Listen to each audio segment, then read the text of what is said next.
What's going on, everybody? It's Afro Think Tank. Tahaka Bey beat Tariq Nasheed in court.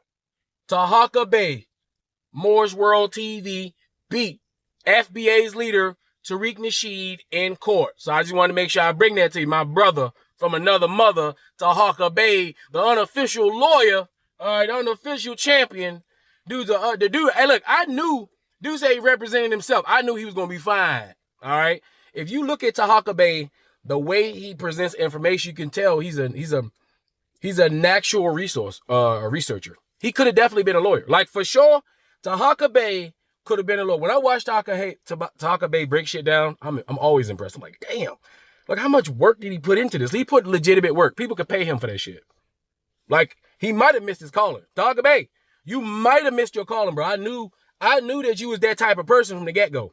Like, the type of person to go in there and be able to do your own case and then impress the judges and the defense, and impress them, right? So I'm happy Tahaka Bey won his day in court. Yeah, he may not got, you don't always get everything you want, but all in all, off principle, he won, right? This goes to show you that Tariq Nasheed is weak.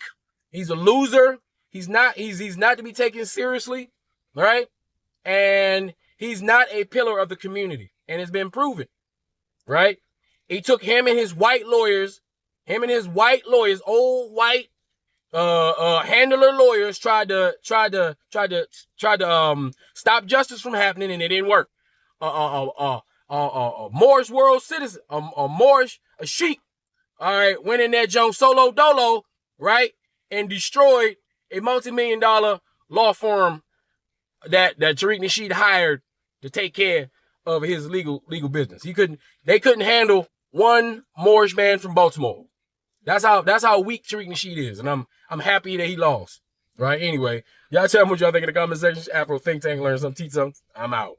If I say that I'm the more you're gonna remember, that's what I meant. You heard me? Listen.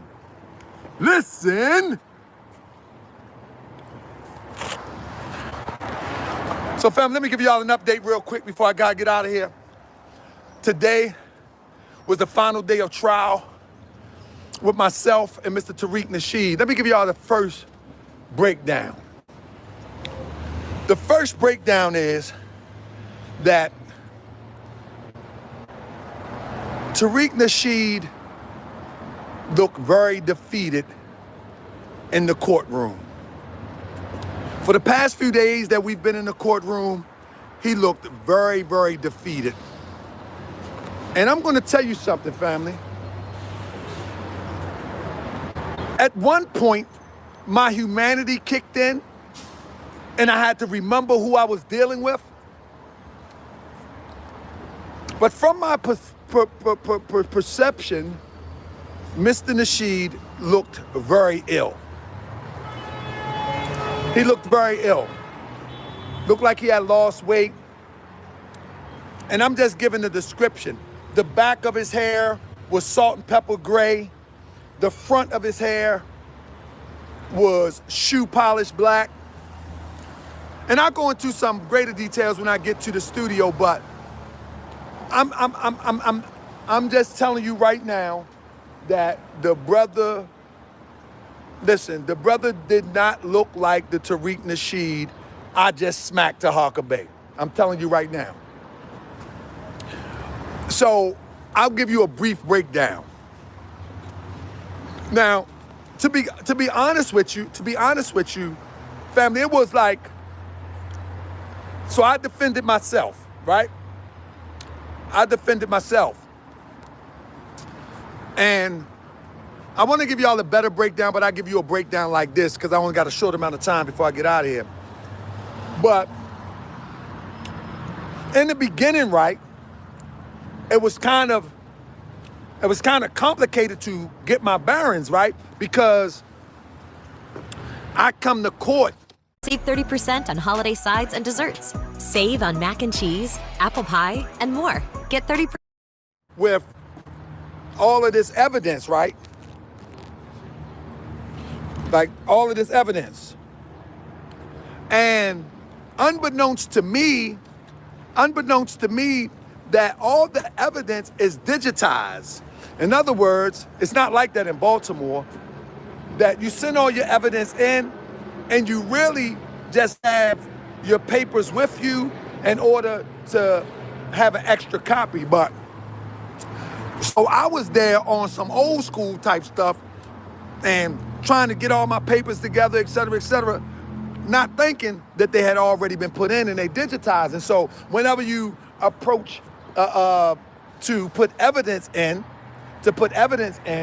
you don't have to do all that. They just put it on the screen. So that was one of my hiccups, right?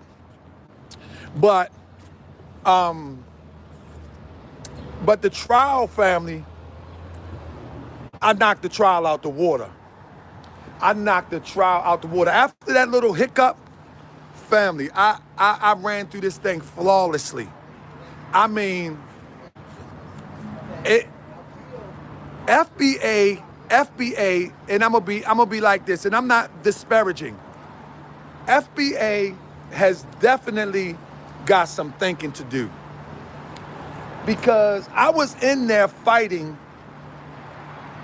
this super big law firm. These old Europeans that I was up against, Allah is my witness, and I don't lie. Allah is my witness. His attorney tapped out. I don't think y'all heard me. His attorney tapped out. When it was time for Mr. Nasheed to hit the stand, his attorney said he won't be taking the stand. He tapped out. He tapped out right then and there. He tapped out. I had all of my exhibits ready. I had everything ready. So they put on an expert witness. Let me rewind. Let me rewind real quick. So after I get through the digital process,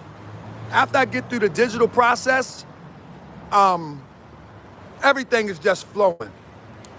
One thing that I will say that Ms. Nasheed attorney was able to do was to make it look like it was an argument between Tariq Nasheed and I, as opposed to the focus on the slander. And so they was able to pull that off. They masterfully pulled that off, because I make a lot of videos, but my position was these videos was post the slander and the defamation. But nevertheless, they was able, I think in my mind, they were able to pull that off, right? But everything else,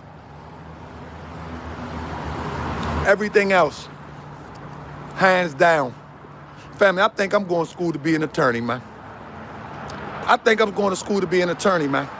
For real. The way I put on this case, I think his attorney was like, no, we're not playing with this guy. Even the judge, family, the judge said, you put on a phenomenal case. You know what I'm saying? Now, the whole thing about it is that they were able to duck a substantial monetary judgment. They gotta pay, but they don't have to pay. I'm gonna save some of that for when I get to my studio. They gotta pay, but they don't have to pay what I filed the lawsuit for. And there's certain parameters why that is so. But I gotta save some for when I get to the studio. You know what I'm saying? Give me a 7 if you understand what I'm saying.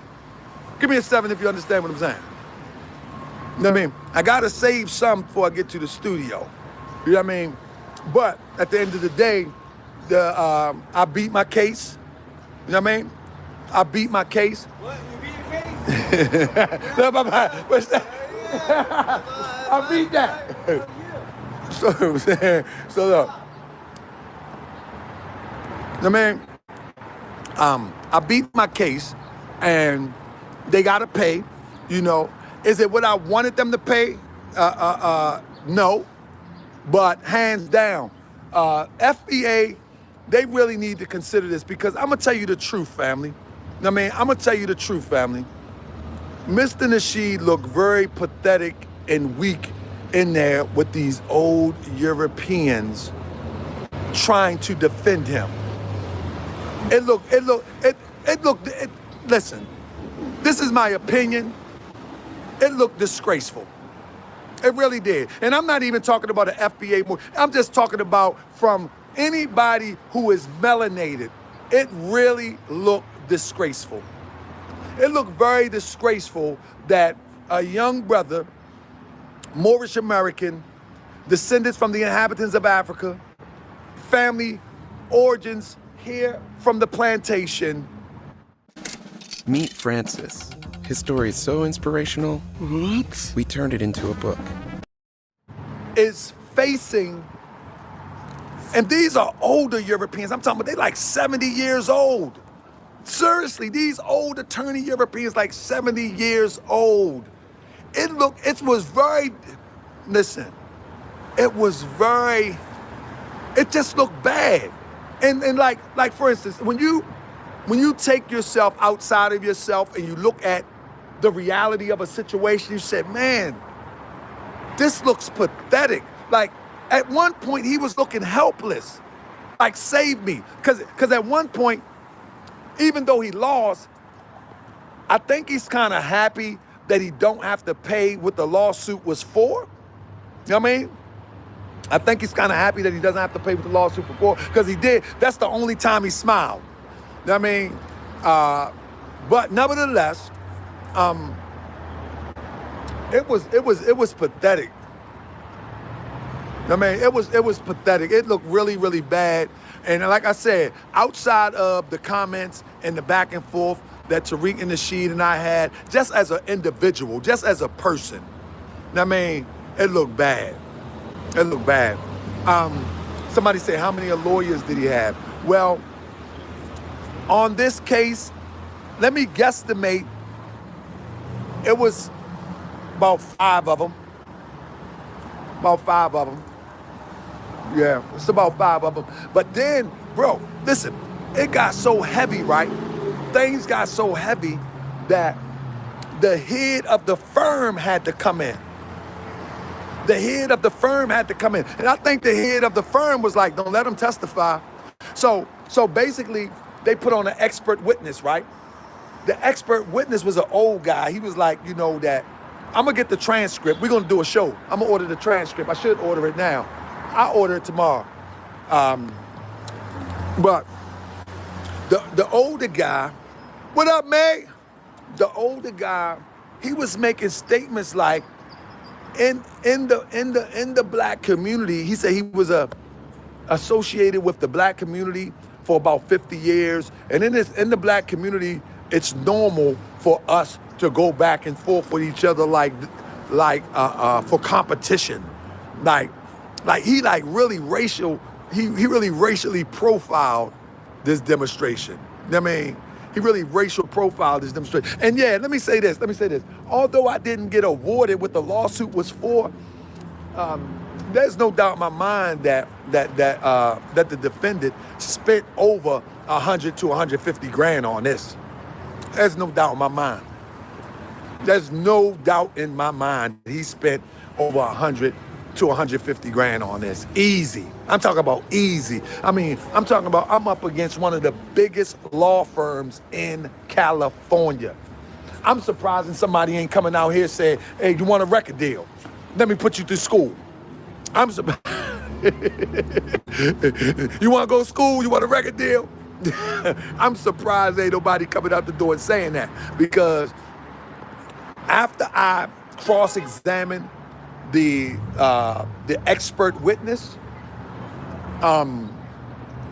Tariq was supposed to take the stand, and the judge said, okay, next witness.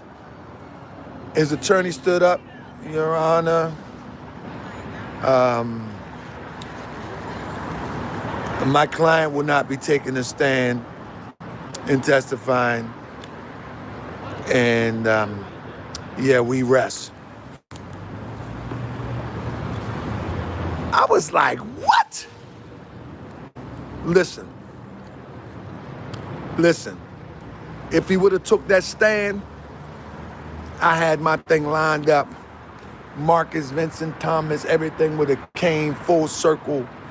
Oh my goodness. But he didn't take the stand, man. He just took the L. He took the L, he bowed out. You know what I mean? So my plan is, listen, what I seen him today, oh man, I gotta tell y'all about the details, man. I gotta show you some of the evidence they put in. He bowed out, family. After I cover the case, I probably move on. Because he bowed out, family. I mean, really. Now, I hope he don't go and make a video as if he got a W. I hope he don't. You know what I mean? Because you can go look the case up. But I also think Mr. Nesheed found a new respect for myself. I think he found a new respect for me.